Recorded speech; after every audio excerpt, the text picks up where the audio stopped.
అందరికీ నమస్కారం. పాపం వైసీపీ అధికారంలో ఉన్నప్పుడు మార్నింగ్ స్టార్, గుడ్ మార్నింగ్ స్టార్గా పేరు పొందిన వ్యక్తి కేతిరెడ్డి వెంకటరమణ. మీ అందరికీ తెలుసు. మీకు పేరు చెప్తే గుర్తురాదేమో కానీ వైసీపీలో గుడ్ మార్నింగ్ స్టార్ ఎవరంటే మీ అందరికీ తెలుసు. ఎందుకంటే అందరికీ గుడ్ మార్నింగ్ అని చెప్పి పంగనామాలు పెట్టి ఆయన కావాల్సిన కాడికి ఆయన దోచేసుకున్నాడు. సరే, అదంతా పక్కన పెడితే ఇటీవల పాపం కూటమి ప్రభుత్వం గెలిచిన తర్వాత పెద్దగా కనపడలేదు. అడపా ఏదో ఒకటి రెండు మీడియాలకు ఇంటర్వ్యూలు ఇవ్వటమో ఒకటి రెండు సందర్భాల్లో మాట్లాడటమే తప్ప పెద్దగా కనపడలేదు. ఆయన ఇప్పుడు నిన్న బయటకు వచ్చి కొన్ని మాటలు మాట్లాడాడు. మరి ఆయన మాట్లాడిన మాటలు నిజమా కాదా అనేది ప్రజలు కూడా ఆలోచించుకోవాలి. దానికి కూడా మనం సమాధానం చెప్పాలి. ఏం మాట్లాడాడంటే ఆయన రెండు విషయాల గురించి మాట్లాడాడు. ఒకటి, జగన్మోహన్ రెడ్డి ఫ్లాగ్ హాస్టింగ్ ఎగరవేయటం గురించి ఒకటి మాట్లాడాడు, అంటే ఎగరవేయకపోవడం గురించి ఒకటి మాట్లాడాడు. రెండు, అమరావతిలో వరదలు వచ్చాయని చెప్పి దాని గురించి ఒకటి మాట్లాడాడు. ముందు అమరావతిని తీసుకుందాం ఒకసారి. అమరావతిలో ఆయన ఏమన్నాడంటే అమరావతిలో పులస చేప అంట. త్వరలోనే అమరావతిలో పులస చేప దొరకబోతుంది, అత్యంత అరుదైన చేపలు అమరావతిలో మీరు పట్టుకోబోతున్నారని ఆయన మాట్లాడాడు. అంటే దాని ఉద్దేశం ఏంటంటే వరదలకి అమరావతి మొత్తం మునిగిపోయింది కాబట్టి రేపటి నుంచి మీరు చేపలు పట్టుకోవడం తప్ప అక్కడ ఎందుకు పనికిరాదు అనేది ఈయన ఉద్దేశం. మరి అమరావతి మునిగిపోయిందని ఆయన చెప్తున్నాడు. ఆ నీళ్లలో ఆయన నిలబడి మాట్లాడితే బాగుండేది. ఈయనేమో ఒడ్డుని నిలబడి మాట్లాడతాడు, ఎందుకంటే అక్కడ నీళ్లు ఉండవు. ఈయన ఒడ్డుని నిలబడి మాట్లాడతాడు. ఏం మాట్లాడతాడు? అమరావతి మునిగిపోయింది అంటాడు. నువ్వు అమరావతిలో ఉన్నావా? పోనీ అమరావతి వెళ్ళి చూసావా? ఎంత లోతు నీళ్ళు వచ్చాయి? హైదరాబాద్లో వరదలు వచ్చి కొట్టుకుపోయింది, ఎవరో మాట్లాడాలా. బెంగళూరులో వరదలు వచ్చాయి, దాని గురించి ఎవరో మాట్లాడాలా. అమరావతిలో వరదలు రాలా, కానీ దాని గురించే మనం మాట్లాడతాం. హైదరాబాద్లో జరిగినట్టు కానీ బెంగళూరులో జరిగినట్టు కానీ అమరావతిలో ఏమన్నా జరిగిందా?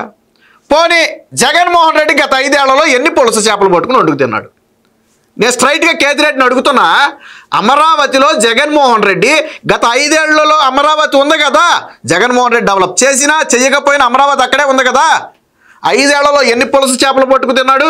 నీ ఇంటికి ఎన్నిసార్లు పులస చేప కూర వండి పంపాడు నీకు కేతిరెడ్డిని అడుగుతున్నా. ఎన్నిసార్లు పులస చేప వండి పంపాడు నీ ఇంటికి? 5 ఏళ్ల పాటు అమరావతి సెక్రటరియట్లో ఉన్నాడు, హైకోర్టు నడిచింది, సీఎం క్యాంపు కార్యాలయం అక్కడే ఉంది, ఇతర ప్రభుత్వ బిల్డింగ్లు అక్కడే ఉన్నాయి. మరి ఏ రోజు అట్లోకి వాటర్ రాలేదే? 5 ఏళ్ల పాటు నువ్వు సెక్రటరియట్కి వెళ్ళావు కదా, సరే నెలకు 1 రోజు 2 రోజులు అని వెళ్ళావు కదా, ఆ రోజు ఏ రోజు వాటర్ రాలేదే? 5 ఏళ్ళు ఎక్కడ ఉంది? సెక్రటరీ ఎక్కడ ఉంది? అమరావతిలోనే కదా ఉంది. హైకోర్టు ఎక్కడ ఉంది? అమరావతిలోనే కదా ఉంది. అసెంబ్లీ ఎక్కడ ఉంది? హైకోర్టు అక్కడే ఉంది కదా. క్వార్టర్స్ ఎక్కడ ఉన్నాయి? అక్కడే ఉన్నాయి కదా. మరి ఏం మొలగలేదే కేతిరెడ్డి? నేను అడుగుతున్నా. ఇప్పుడు కూటమిని పక్కన పెడదాం. జగన్మోహన్ రెడ్డి 5 ఏళ్ళుగా వర్షాలు కురవలేదా? అంటే వర్షాలు కురవలేదా నీ లెక్కలో? మరి ఆ రోజు రాని వరద ఈ రోజు ఎలా వచ్చింది? అమరావతికి ఎక్కడో 80 కిలోమీటర్లు 100 కిలోమీటర్ల దూరంలో ఉన్నటువంటి వరదను తీసుకొచ్చి అమరావతి అని చెప్తున్నారు అంటే సిగ్గుశరం ఉండలేదా? 100 కిలోమీటర్ల దూరం ఉంటే అది అమరావతికి తగులుద్దా? పోనీ అమరావతిలో ఏదైనా ఇదిగో పలానా హైకోర్టులు ఇది కొట్టుకుపోయింది, సెక్రటరియట్లు ఇది కొట్టుకుపోయింది చూపించండి. పోనీ మనం హైదరాబాద్లో చూసాం, బెంగళూరులో చూసాం, అమరావతిలో చూడలేదే? అరే వర్షం గురించి వరదల్లో మునిగిపోయిందని మీరు చెప్పింది తెల్లారే కూడా అక్కడ పనులు చేస్తున్నారే.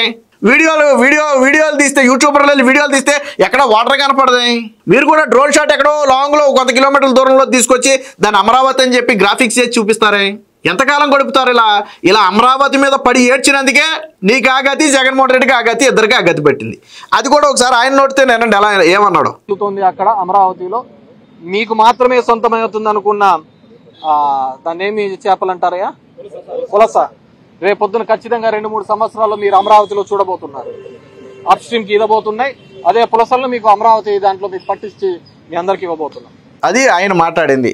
ఇక రెండోది ఇంకో మాట, దీనికంటే ముఖ్యమైనది ఇంకో మాట మాట్లాడాడు. ఒకసారి అది కూడా ఏనండి, ఇన్న తర్వాత దాని గురించి మాట్లాడదాం. అది ఎట్లా తయారైందంటే జెండా ఎగిరేసిన వాళ్ళే దేశభక్తులని ఇప్పుడు ఆ విధంగా ఉన్నారు. ఇప్పుడు ఈ కూటమి దానిలో ఏ విధంగా ఉందంటే కూటమికి జై జై అంటే దేశభక్తులు, కూటమిని కన్నా ప్రశ్నిస్తే దేశద్రోహుల్లాగా నిలబడుతున్నారు. దేశభక్తి అనేది జెండా ఎగరేస్తేనో లేకుంటే దాని మీద ఆ రోజు చాక్లెట్లు పంచుతూనే ఉండదు. ఈ దేశం యొక్క సమగ్రతకు ఇక్కడున్న దానిలో ఐక్యంగా పోరాడినప్పుడే ఉంటుంది. ఈరోజు దేశభక్తి ప్రజాస్వామ్యం గురించి మాట్లాడుతున్న వీళ్ళు కోటార్డర్ని ఎందుకు ఇంప్లిమెంట్ చేయడం లేదు? మాట్లాడే వాళ్ళందరూ ఆలోచించుకోవాలి. అది ఏమంటాడంటే, అంటే జెండా ఎగరేస్తేనే దేశభక్తి ఉన్నట్ట, జెండా ఎగరైపోతే దేశభక్తి లేదా? కూటమి ప్రభుత్వానికి జేజేలు కొడితేనే దేశభక్తి ఉన్నట్ట? కూటమికి జైచేలు కొట్టకపోతే దేశభక్తి లేనట్టు అని అడుగుతున్నాడు. సరే, జెండా ఎగరేసిన వాడికే దేశభక్తి ఉందా లేదా అనేది పక్కన పెడదాం. దేశభక్తి గురించి ఎంత గొప్పగా మాట్లాడిన ఈయన ఒక పార్టీని నడిపే ఒక వ్యక్తి, 10 మందికి ఆదర్శంగా ఉండాల్సిన ఒక వ్యక్తి, మాజీ ముఖ్యమంత్రి హోదాలో ఉన్నటువంటి వ్యక్తి, రేపు మళ్ళీ నేను సీఎం అవుతాను అన్నటువంటి వ్యక్తి, నాకు సగం ఓట్లు వచ్చాయి గుర్తుపెట్టుకోండి అన్నటువంటి వ్యక్తి, వీళ్ళందరికీ ఆదర్శంగా ఉండాలంటే జెండా ఎగరేయాలని కనీసం ఇంగిత జ్ఞానం లేదేమో కేతిరెడ్డి నీకు? జెండా ఎగరేయకపోవటం తప్ప? బెంగళూరు ప్యాలెస్లో పడుకుంటాడు ఆగస్టు 15 నాడు జగన్మోహన్ రెడ్డి.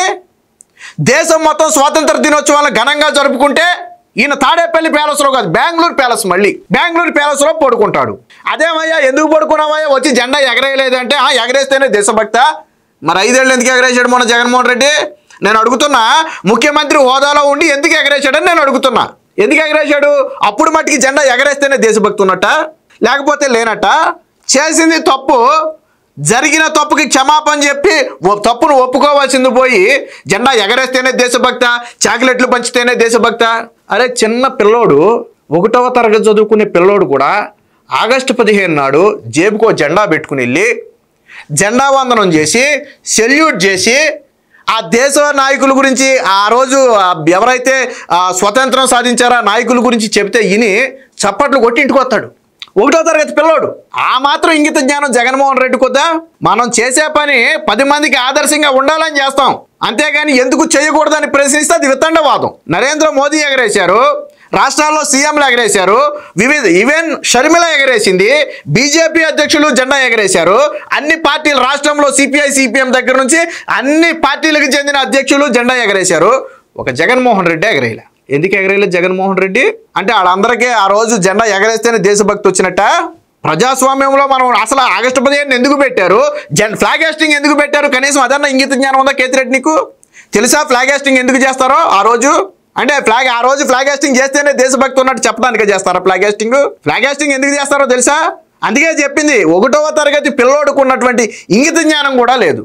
దేశానికి స్వాతంత్రం వచ్చిన రోజుని కనీసం 10 మందికి ఆదర్శంగా జెండా ఎగరేసి ఆ ఫ్లాగ్కి ఒక సెల్యూట్ చేయాలని ఇంగిత జ్ఞానం లేని వ్యక్తి గురించి నువ్వు కవర్ చేయడం కోసం ఎగరేస్తేనే కూటమి ప్రభుత్వం ఎందుకు వచ్చింది? అందులో అక్కడ అడిగింది ఏంటి? దేశం మొత్తం జెండా ఎగరేశారు, జగన్మోహన్ రెడ్డి ఎందుకు ఎగరేలా? రీజన్ చెప్పావా? నువ్వు వితండవాదం చేసావు కానీ రీజన్ చెప్పావా? బెంగళూరు ప్యాలెస్లో పడుకుని ఏం చేస్తున్నాడు? అరే, దేశానికి అత్యంత కీలకమైనటువంటి ప్రధాని ఎగరేశాడు, రాష్ట్రపతి ఎగరేశారు, వివిధ రాష్ట్రాల ముఖ్యమంత్రులు ఎగరేశారు. వీళ్ళందరికీ లేని పని జగన్మోహన్ రెడ్డికి ఏమొచ్చిందయా? ప్రధానమంత్రి కంటే రాష్ట్రపతి కంటే బిజీ పని ఏం పోటీ చేస్తున్నాడు బెంగళూరు ప్యాలెస్లో? గట్టిగా అరగంట ఎక్కితే, అక్కడ ఫ్లైట్ ఎక్కితే అరగంటలో తాడేపల్లి ప్యాలెస్లో దిగుతాడా? వచ్చి జెండా ఎగరేసి కనీసం తిరిగి వెళ్ళలేడా? అంటే అరగంట సమయం కేటాయించలేడా జెండా వందనానికి? ఇది ప్రీప్లాన్డ్గా జగన్మోహన్ రెడ్డి ముందుగా కావాలని అవమానించాడు. ఇది పోనీ జగన్మోహన్ రెడ్డి షెడ్యూల్ ఫిక్స్ చేసి చివరి సెకండ్లో ఆగిపోయింది కాదు. ఆయన విదేశాల్లోనూ లేడు, అలాగని ఏం పోటీ చేస్తున్నాడు అంతసేపు? జెండా ఎగరేయకపోగా ఎగరేస్తేనే దేశభక్తి అని ప్రశ్నిస్తే రేపొద్దున ప్రజలు అడుగుతారు, దేశభక్తి లేనివాడికి మేమెందుకే ఓటేయాలని అడుగుతారు. రేపొద్దున ఏ మొహం పెట్టుకుని వచ్చి ఓట్లు అడుగుతున్నావు అని అడుగుతారు. సమాధానం చెప్తావా? నువ్వు పాకిస్తాన్లో బతుకుతున్నావా, భారతదేశంలో బతుకుతున్నావా? ఎక్కడ బతుకుతున్నావు నువ్వు? స్వాతంత్ర దినోత్సవ వేడుకలను ఇంత చులకం చేసి ఎలా మాట్లాడాలనిపించింది? రేపొద్దున అడుగుతారు జగన్మోహన్ రెడ్డి ఖచ్చితంగా. స్వాతంత్ర దినోత్సవం నాడు జెండా ఎగరేయలే నువ్వు ఏ మొహం పెట్టుకుని ఓట్లు అడుగుతున్నావని రేపు జగన్మోహన్ రెడ్డిని అడుగుతారు. కేతిరెడ్డి ఏం సమాధానం చెప్తాడు దానికి? నేను అడుగుతున్నా, ఏదో మీడియా వచ్చి మొహం ముందు పెట్టింది కాబట్టి నువ్వు ఆన్సర్ రీజన్ చెప్పావా? ఎందుకు ఎగరేయలేదో రీజన్ చెప్పావా? ఏం చేస్తున్నాడు జగన్మోహన్ రెడ్డి? ప్రతిపక్ష హోదా ఇవ్వకపోయినా ఆ బాధ్యత కలిగిన వ్యక్తిగా రాష్ట్ర ప్రజలు ఖచ్చితంగా అడుగుతారు. ఒక భారతదేశ పౌరుడిగా, ఒక ఆంధ్రప్రదేశ్ పౌరుడిగా జగన్మోహన్ రెడ్డి ప్రశ్నించే హక్కు ప్రతి ఒక్కడికి ఉంటుంది. ప్రశ్నిస్తారు ఖచ్చితంగా. ఎందుకంటే ప్రజా జీవితంలో ఉన్నావు నువ్వు రాజకీయాలకి సన్యాసం తీసుకుని ముక్కు మొహం తెలియకుండా కాషాయం కట్టుకుని ఎక్కడికో హిమాలయాలకు పోలేదు కదా. నువ్వు ప్రజా జీవితంలో ఉన్నావు కాబట్టి ఖచ్చితంగా అడుగుతారు. సిగ్గుశారం లేదు. ఒక పార్టీ, దేశంలోనే ఒక పార్టీని నడుపుకుంటూ జెండా ఎగరైన ఏకైక వ్యక్తి జగన్మోహన్ రెడ్డి. మళ్ళీ కవర్ చేయడానికి వితండవాదం. మళ్ళీ వీడు మాట్లాడితే వెనకమాల పేటీఎం బ్యాచ్ భజన. ఆ అంటే తూ రాదు, తూ అంటే ఆ రాదు. జాతీయ జెండా విలువేంటో తెలియదు, స్వాతంత్ర దినోత్సవ వేడుకలు అంటే ఏంటో తెలియదు, ఆ రోజు ఎందుకు జరుపుకుంటారో తెలియదు. ఇలాంటి వాళ్ళు రాజకీయ నాయకులు. ఇలాంటి వాళ్ళన 2019లో జనం గెలిపించింది. మీ కథ అర్థమయ్యే, మీ సీన్ అర్థమయ్యే 2024లో సాగనంపారు. వీళ్ళకి దేశభక్తి ఏమి ఉండదు, కేవలం దోపిడీ భక్తి మాత్రమే ఉంటుంది. అధికారం కావాలా, ఓట్లు వేయాలా, అధికారం ఇవ్వాలా, తర్వాత వీళ్ళు దోచుకు తినాలా. ఇది వీళ్ళు చేసే పని. ఖచ్చితంగా జగన్మోహన్ రెడ్డి సమాధానం చెప్పి తీరాలి. ఎందుకు జెండా ఎగరవేయలేదు, ఎందుకు దేశాన్ని గౌరవించలేదు, స్వతంత్ర దినోత్సవం నాడు ఏం చేస్తున్నాడు అనే విషయాలు ఖచ్చితంగా జగన్మోహన్ రెడ్డి ప్రజలకు చెప్పాలా. కేసిరెడ్డి ఏదో దొంగతిరుడిగా 2 సమాధానాలు చెప్పి తప్పించుకుంటే ప్రజలన్నీ మర్చిపోతారనుకుంటే అది పొరపాటే ఉంది. Please subscribe to Leo news for more videos.